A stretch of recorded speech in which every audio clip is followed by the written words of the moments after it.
Right, good afternoon, everyone, and welcome back to our CAWASA Wednesday webinars. And sorry for the mix-up this morning. We had a bit of a mix-up of telling you that the webinar was at 10 a.m. This morning, but in actual fact, it should have been as we are now.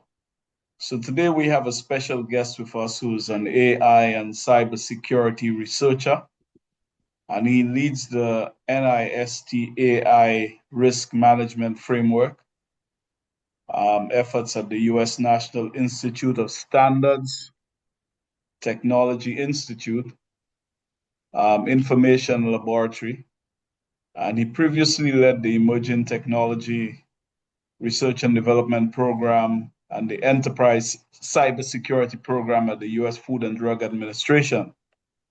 Prior to his um, federal service, he held executive leadership positions at Vonage and UNET Technologies. He has co-authored Digital Health and Oxford University Press publication. He had and led the 2024 development of the NIST AI 601 NIST AI RMF, Generative Artificial Intelligence Profile, and the NIST SP 800 to 218A, Secure Software Development Practices for Generative AI and Dual Use Foundation Models, and SSDF Community Profile. So today he will be providing an overview of the NIST Management Framework, AI RMF, and provide practical advice on how to apply the AI RMF within the critical infrastructure sector.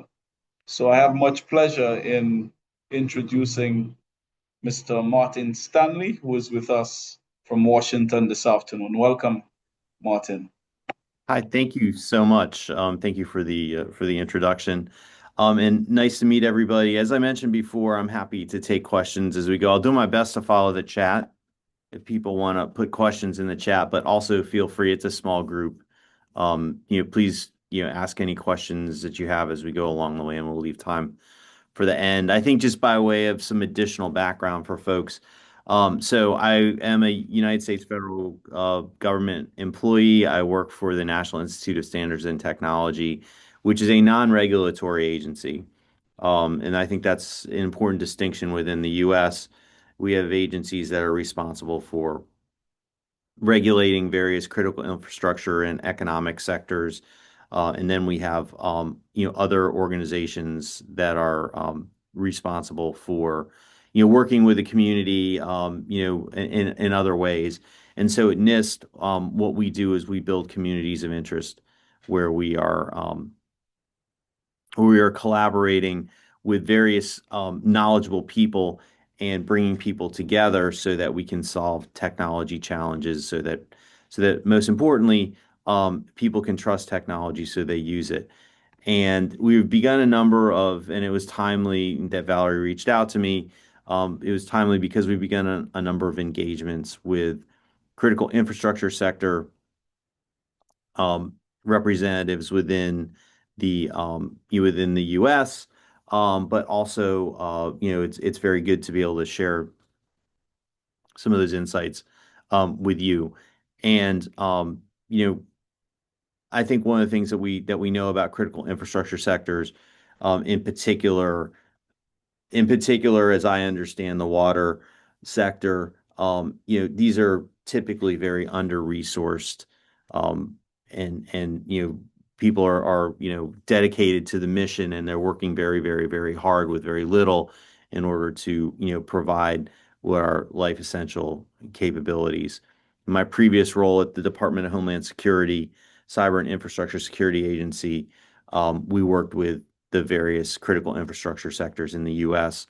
Again, to get this perspective, that there's some real challenges out there. And so, as I start talking about the the resources that we have here at NIST, I also want to, encourage you to ask any questions so that we can, make this, as useful for you and as applicable. If you've got questions about artificial intelligence or cybersecurity or other kinds of technology, I'm happy to do my best to answer those questions. And if I can't, we'll take the questions back and get you responses. So I'm going to go through this and try and share my slides.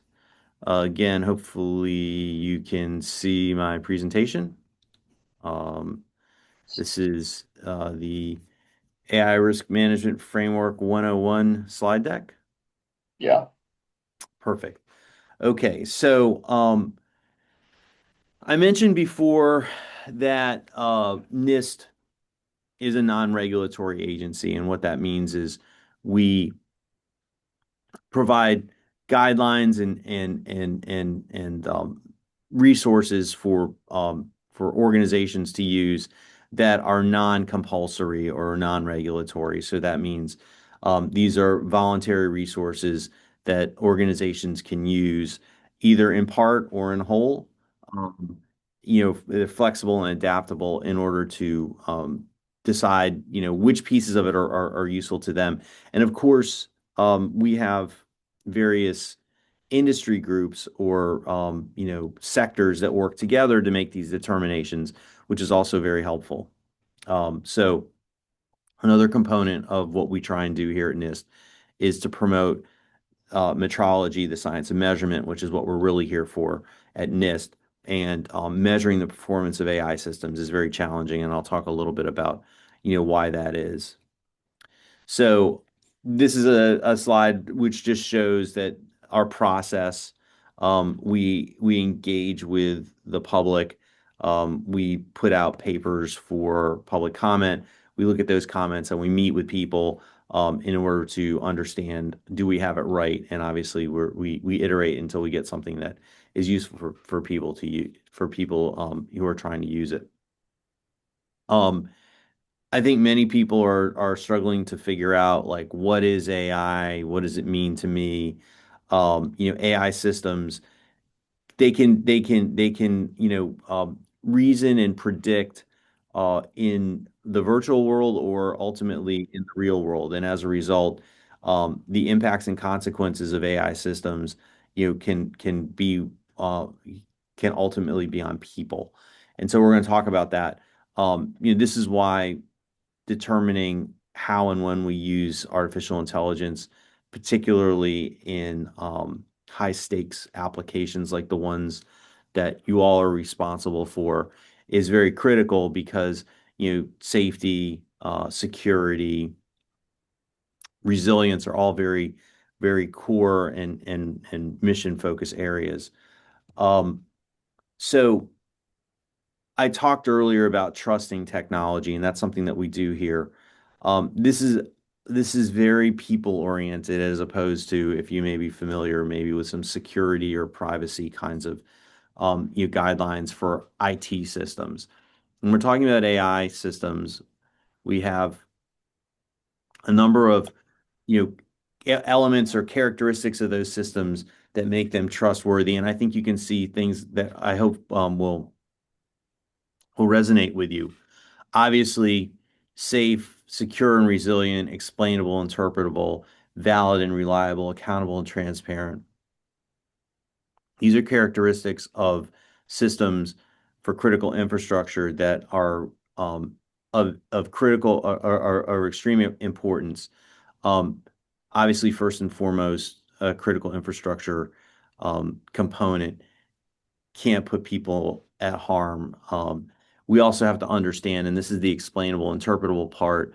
Um, we have to understand why AI systems may be making decisions so that we can, make sure that it's doing the right thing, or if there are, mistakes and errors, that they're within our risk tolerance, and there are things that we can then turn around and account for why a particular outcome occurred.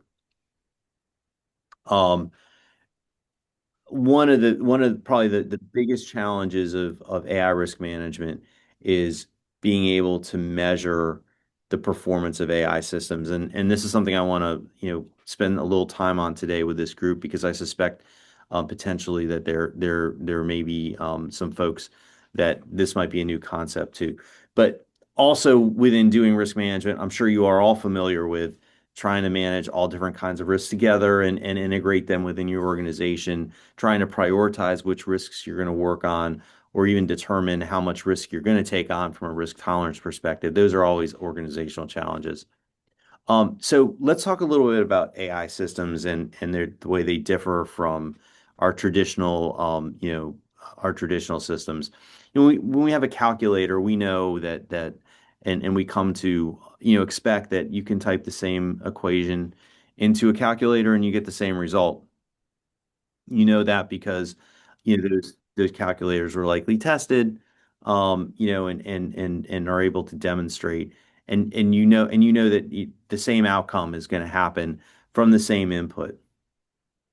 That's what we call a deterministic system. AI systems are non-deterministic. In many ways, they behave like we do. You can ask, maybe you have this experience. You can ask someone the same question over and over again and get a different answer every time. You may have had this experience, that kind of experience using a large language model, and like ChatGPT or Claude or something like that. And you've put in the same input and maybe gotten multiple outputs, and you don't really know which one's the better one, the right one, all of that. And so how do you measure a system like that? How do you determine, is it appropriate for a particular use when you have this potential to get multiple outputs, or is there a range of outputs that are acceptable? How do we go about understanding that? So this whole science of measuring AI system performance and you know particularly these aspects associated with trustworthy characteristics is what we're trying to promote here at NIST. And so that is probably the biggest challenge here in ensuring that we're able to make good decisions, because without being able to measure and know whether our system's performing or whether we're seeing risk, it's hard for us to make data informed decisions. So what are some of the solutions or some of the approaches to this? So this is our AI lifecycle diagram, and within this AI lifecycle, the outer ring of this is really sort of like that's the one to focus on as far as like the system, the various life cycle stages, all the way from planning through to operations and monitoring of AI systems.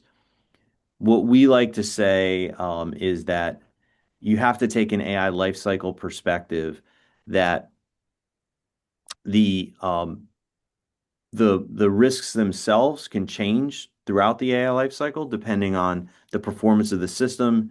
You may have heard of things like some technical terms like model drift. This is where over time the accuracy of an AI system either increases or decreases depending on its training data or other kinds of factors. And so those are the kinds of things that we want to account for. And that means that throughout the life cycle, engage with all the people that interact with the AI system, whether they operate it, they monitor it, or they're using it, or they're ultimately impacted by the outcomes. Those are people that need to be involved in this oversight and evaluation of risks and measurement of performance of the system. As I like to say, it's not outputs as we might see from a calculator, but it's outcomes. So what are people doing with the outputs from AI systems, and how are those outputs actually impacting people? Those are the kinds of things that we're trying to manage. The AI risk management framework is simply constructed with four core functions. Govern is this sort of like uh, overarching or cross-cutting capacity where you build a culture of risk management within an organization that maybe differ from when we think of a compliance culture, but a culture of risk management or a risk-aware culture is one where people know that there's a whole lot of people within this entire life cycle that need to be involved and need to be there needs to be ways for them to communicate about how AI systems are performing. And then we have the three other functions: map, measure, and manage. And these are the critical elements of understanding in AI risk management. So map, that is the core function in which we identify the context of use and the risks associated with that context of use. I didn't talk about that, but I'm going to come back and spend some time with the trustworthy characteristics and explain what I mean by context of use. Measure is where you establish your measurement approaches, which may be qualitative or quantitative, in order to understand, better how those systems are performing and to get that data-driven approach. And then lastly, manage is where you're making data-informed decisions to manage risks. Is there a question?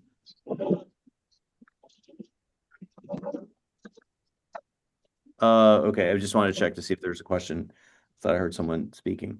Okay, so I talked about AI risks being contextual, and what that means is AI risks really depend on how an AI system is deployed and in what capacity. What does that mean? So if you take a standard sort of AI thing that you may be familiar with, a capability, image detection. We all are fascinated by AI systems that can look at an image and they can say, okay, that's an apple, or that's a tomato or something like that. And they're very, very, very good at that. So image classification, but that's used in many different contexts. So potentially you could use image recognition if you're doing autonomous driving.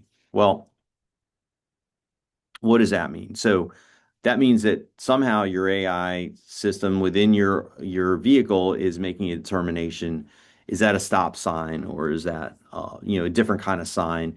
And you can think of within that, obviously, being able to explain, having the process that it's going through be valid and reliable, ensuring that it's safe and it's secure. All those things are, really, really, really important. Well, if you're using image recognition in a different context, say you're using it for like facial recognition for some, authentication purpose, in that case, you may be more interested in other trustworthy characteristics here. And that shows by looking at these trustworthy characteristics, one can see how the considerations are very different, even though you're using the same technology. And a third area that I like to highlight that has an entirely different context of use and brings other kinds of trustworthy characteristics into consideration is like, for example, examination of medical images. And so, with that, obviously, we have many other kinds of concerns if we're, examining, X-rays or MRIs or things like that. We have a much different set of concerns, same technology, potentially even same kind of algorithm, but three different contexts of use. So back to our core functions within this map function, we really want to bring in domain experts. We want to understand what's this context of use so that we can reveal what risks and what are the things as a result of those risks that we want to measure and that we want to manage throughout the AI lifecycle. And in your context of use, this is obviously critical infrastructure, water, sewer, and other probably kind of health concerns and safety concerns. We have a number of resources that are available on our website. Anyone can access them, including a playbook, which has a lot of specific actions that you can take related to the considerations that you've determined are applicable to your organization in that flexible, adaptable mode that I talked about earlier. Profiles are a way that groups come together to build, and I put in I put a link into the chat on another profile that we've just started off for the use of AI in critical infrastructure, which may be interested in, some of you may be interested in following along as we do this work. But profiles are a way of adapting this material for a particular sector, a particular, category of users, a particular environment. And these profiles can be developed by groups, by individual organizations, or even by individuals that have a particular requirement. Um, Again, like I mentioned, we have a whole bunch of resources. We're actually updating the RMF to version 2.0. That should be out sometime later this year. And then we have our addresses here. And I think, Valerie, I sent you the slides. If I didn't, I can send them. But we have a mailbox which people can send questions that they might have to us. You can reach out to me, directly if you have, further questions. I'm happy to help. And just please don't send any, negative reviews to this AI framework at NIST.gov for my presentation today. I would appreciate that. But other than that, and that was a joke.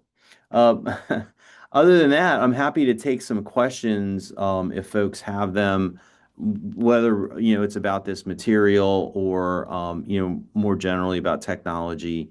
Interested in your thoughts and your feedback. I know this is probably somewhat of a technical discussion, and if not, I can talk a little bit about what our next steps are with our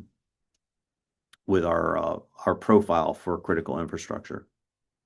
So I don't know if there's any questions. Let me double check here in the chat. No, I don't see any in the chat at the moment. Just looking to see here. Okay. Um, so I mentioned, and I put a link into the chat, for our trustworthy artificial intelligence and critical infrastructure profile. And we've identified. I'll give you an example of some of the practices that we're focusing on. We've got 10 practices. So one of them is, the first one is define policies and oversight for automated AI and agentic behavior. So what we're trying to do in this particular practice is, in the critical infrastructure context, as I mentioned, we want to figure out, how do we establish well-defined boundaries, policies, and oversight for actions that could cause disruption to safety critical processes.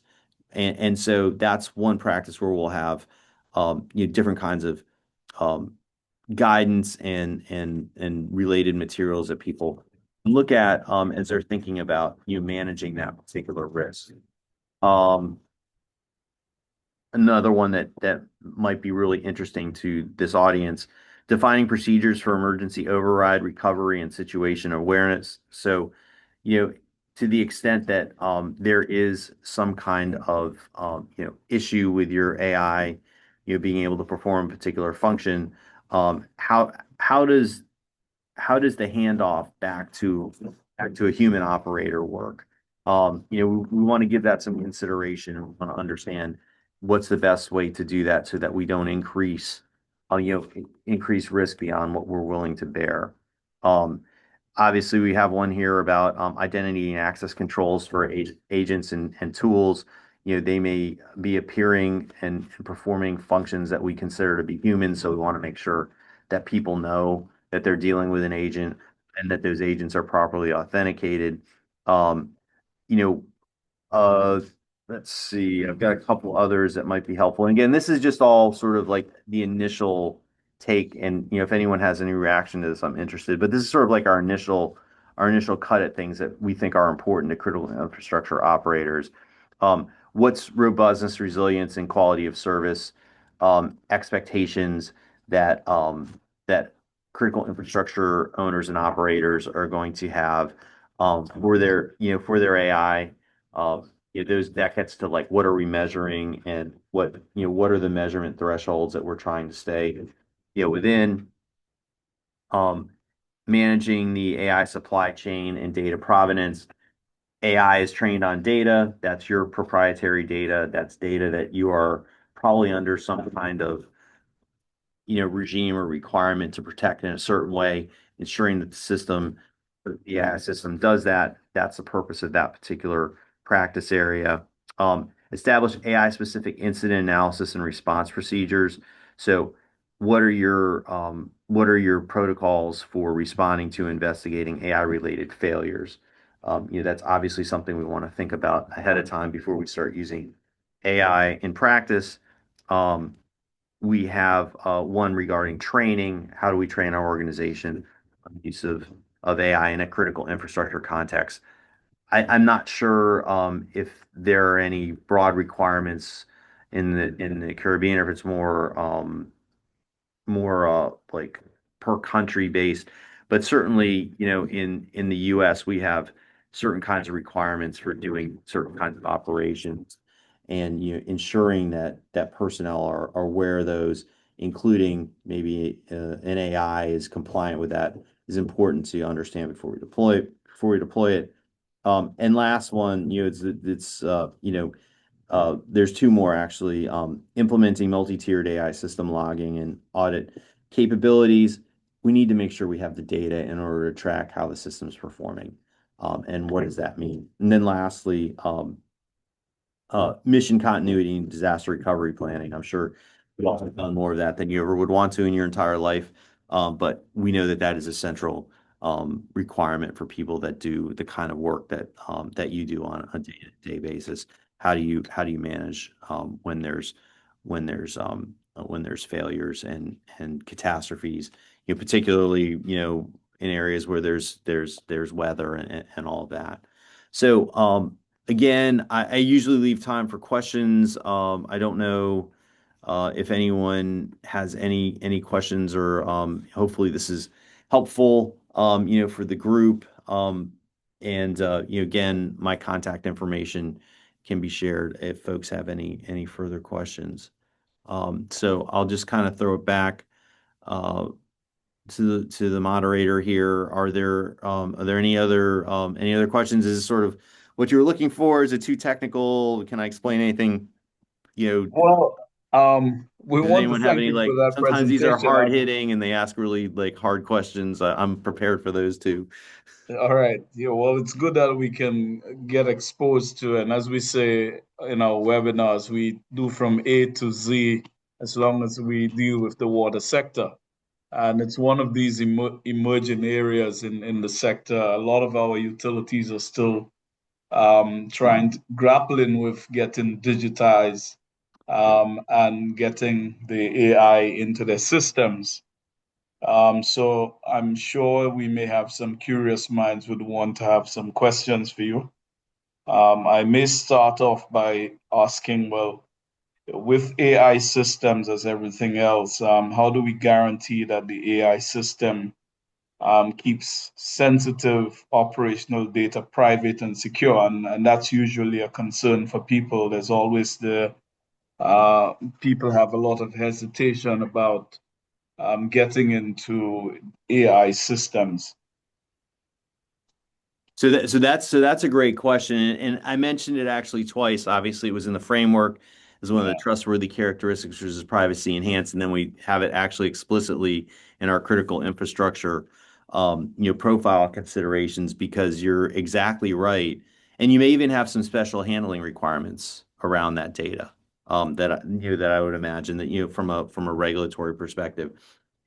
I don't know if people know this or not, but when you put information into they call it the context window, like, when you have your Claude prompt or your Chat GPT prompt, when you put information in there, um, it's now being used to train the model, and it's been scientifically proven that it can be um, recovered by another user. So um, should take great care in using any kind of sensitive data, including your personal data, in a public AI model.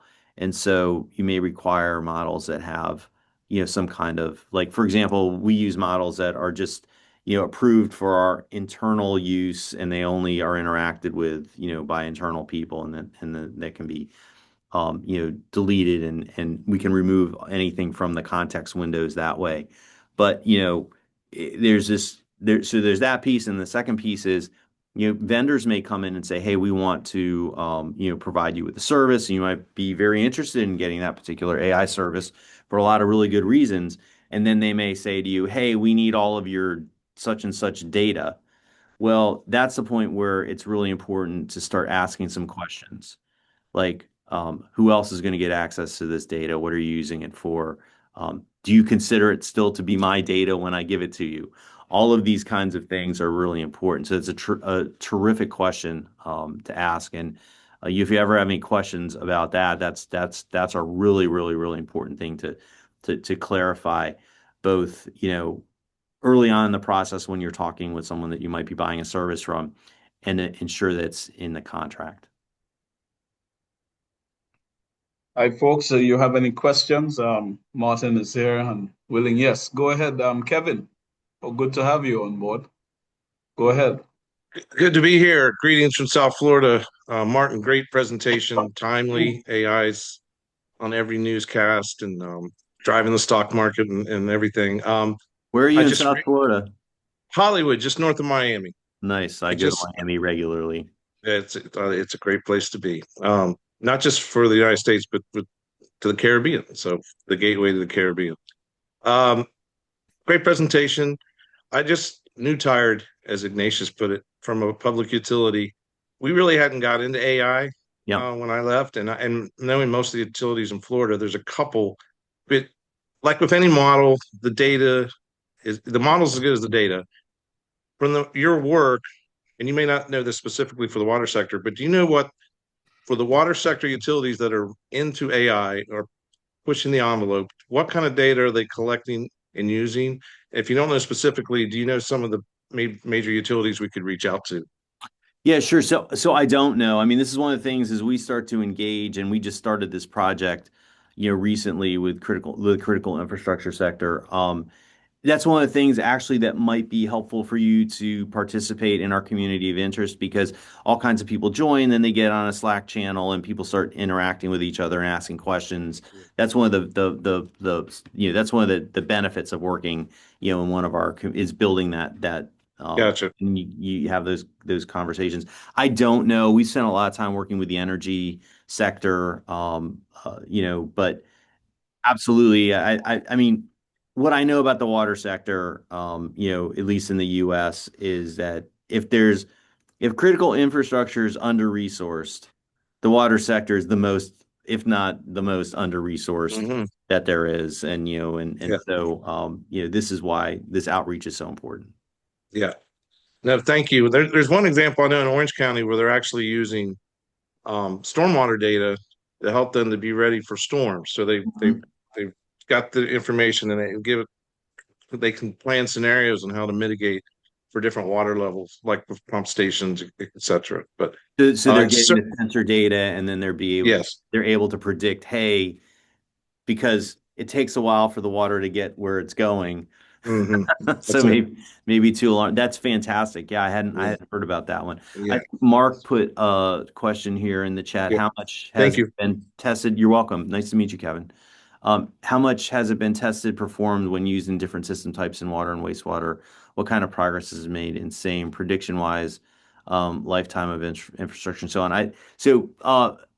That's part of what we're starting to find out through this project that we have ongoing. I think this is one of the reasons why we need, when we had talked about this contextual thing about having people that have, domain expertise. This is why, I think those are the folks that would have that information. I'm more of a generalist on AI and AI risk management.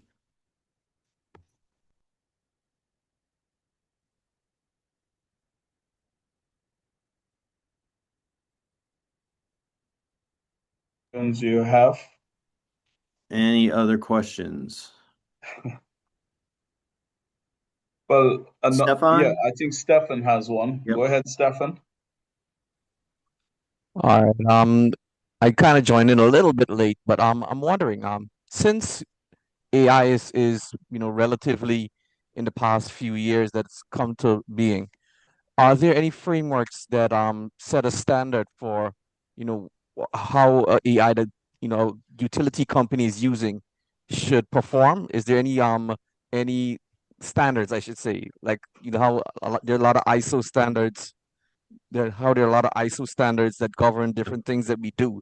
Is there a framework that governs, AI technology? Yeah, so Stefan, that's a great question. There are a number of AI standards, we engage with ISO, through through the uh, um, the standards development organizations in the U.S., ISO being a international group. But I think that as far as being specific for the utility sector, I don't know too much. This is one of the things that we're trying to help, with our guidance, understanding and accounting for the existing standards is super important in any way that we're applying AI in a particular, domain. And so bringing that to the way that we're using AI is really important. Um, our work, and I threw in, a link to our, current effort on using AI in critical infrastructure. We'd be happy and delighted to get people's input, there as to what that should be. And we take that back and ultimately that may end up in some kind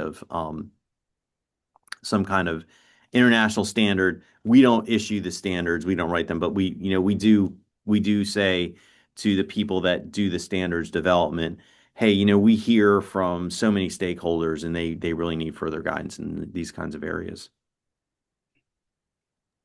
Okay, well, thank you for that. I'm not sure if I can see the link, but if you can resend it so that I can. Sure, it should be in the chat. Yeah, it's in the chat. Yeah, if Yeah. you just scroll back up the chat, you'll find the. Otherwise, I And can I'm putting send. my email in here as well, so you're welcome to email me if you have any questions.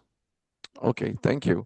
And in terms of predictive models that, AI can contribute to, um, is there like a minimum amount of historical data that makes it viable? So that is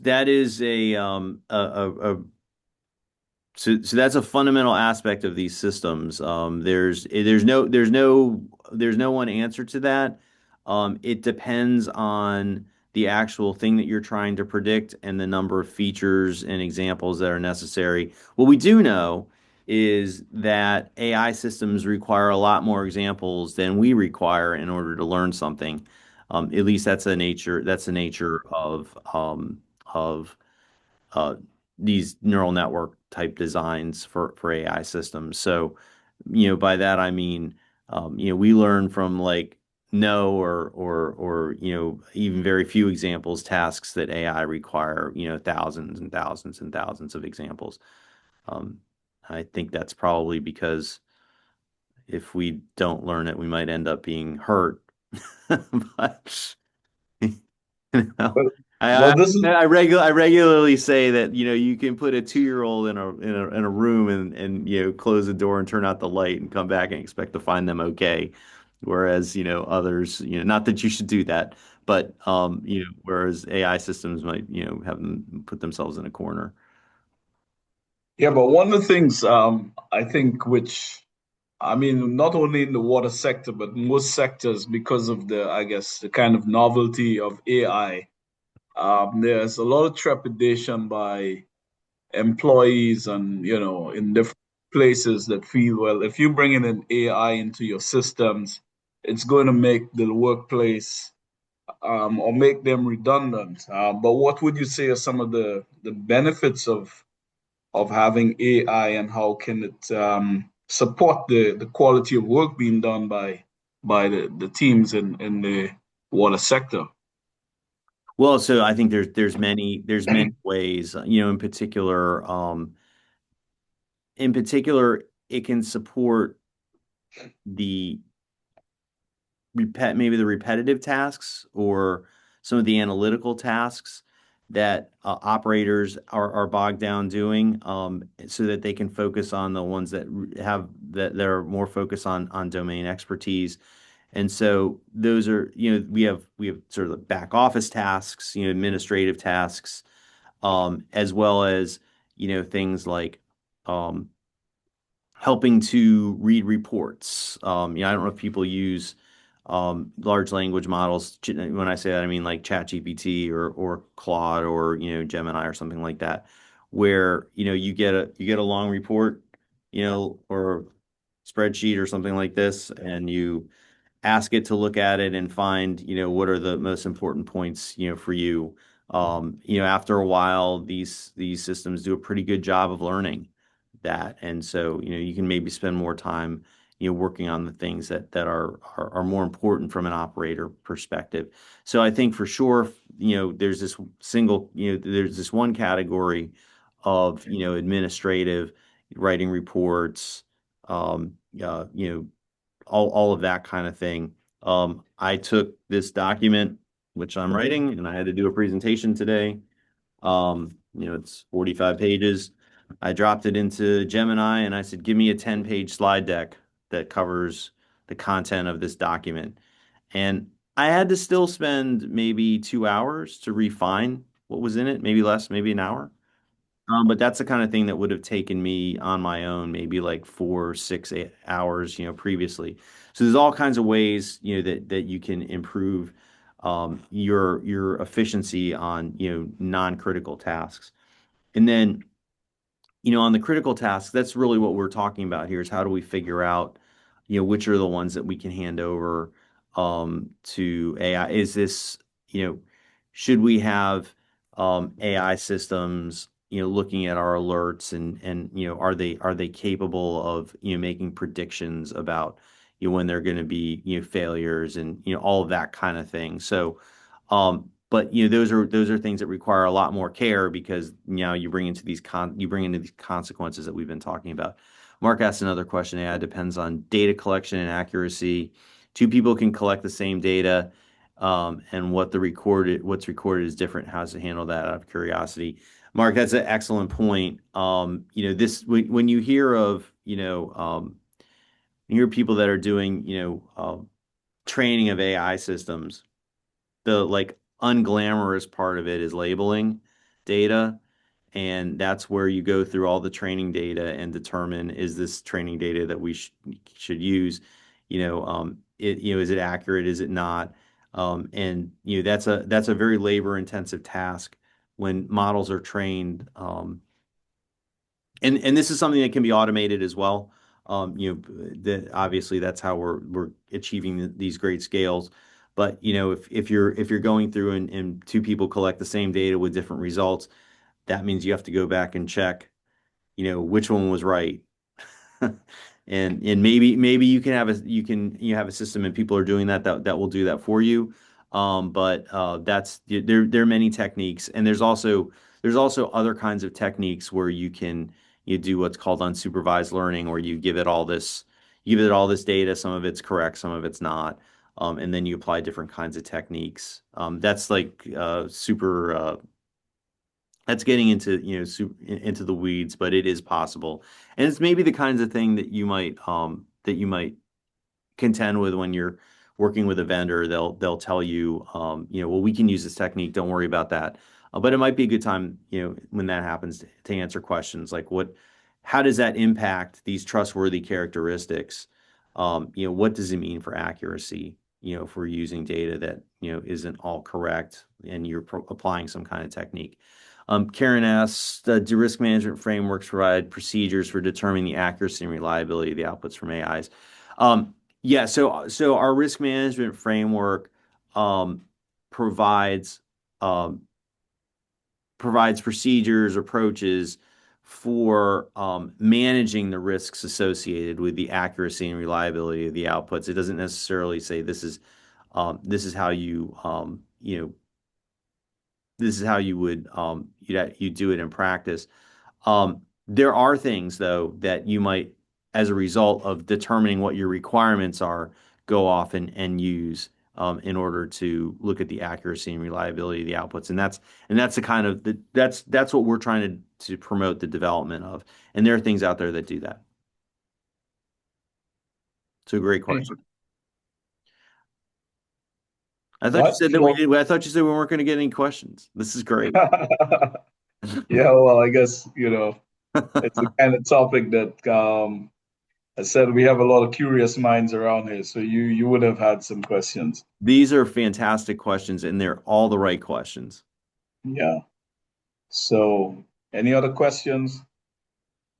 Okay, there will be none. I'd like to thank you very much, Martin, for taking time off your afternoon to be with us and giving us a little snippet into the new world of AI.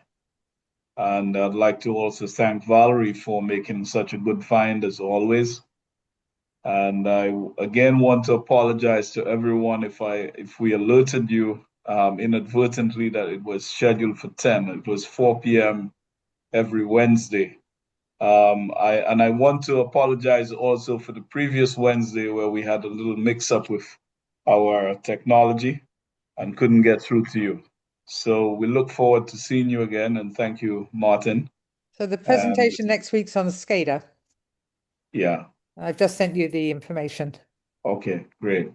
Well, you're welcome. This is hopefully you could tell from my body language and my engagement that this is the part of my job that I like the most. So, Right, great. Thank you very much.